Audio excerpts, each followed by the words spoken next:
born in Africa. She was a missionary kid. Her dad was a doctor, her mom was a teacher, and in Cameroon. And she was there till she was, I believe, 14, and then they moved back to Iowa. And she went to school in Iowa and got her bachelor's and her master's in art. She wanted to be an architect, but they didn't have a program, so she went into design and studied design under Holy Navy and many names. And then she became a wave in the Navy.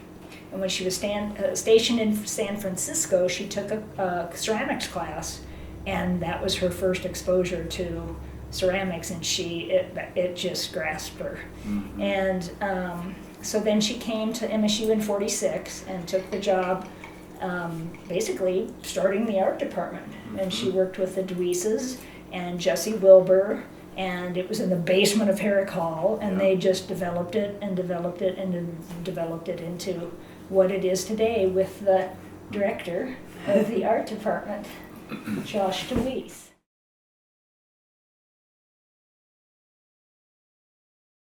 When you grew up in Africa, you didn't have anything. You either made it or you did without. So if you needed meat, you went out and had your hunter go get a goat or whatever, and you made everything. You couldn't go to a store and buy it, and so she grew up making everything.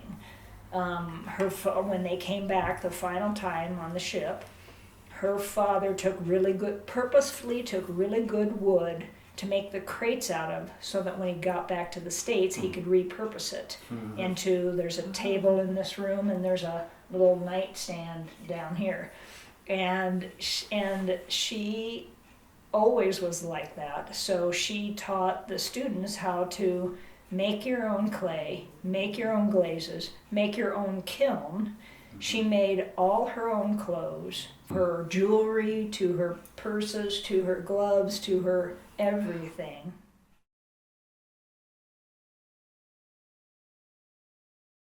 And so if you have two bowls in the kiln, you have this triangular void.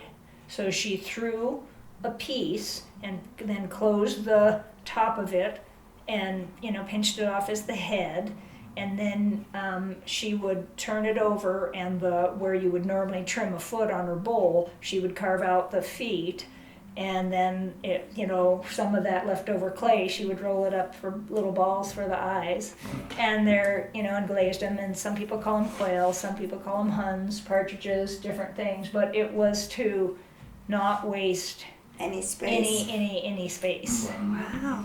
So, yeah. And those things are all over the place.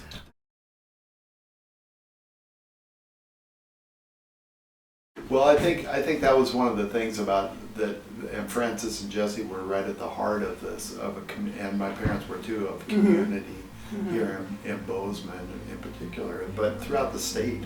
I think that the community of artists was really certainly Helena too, with Archie Bray. With Archie Bray. Yeah.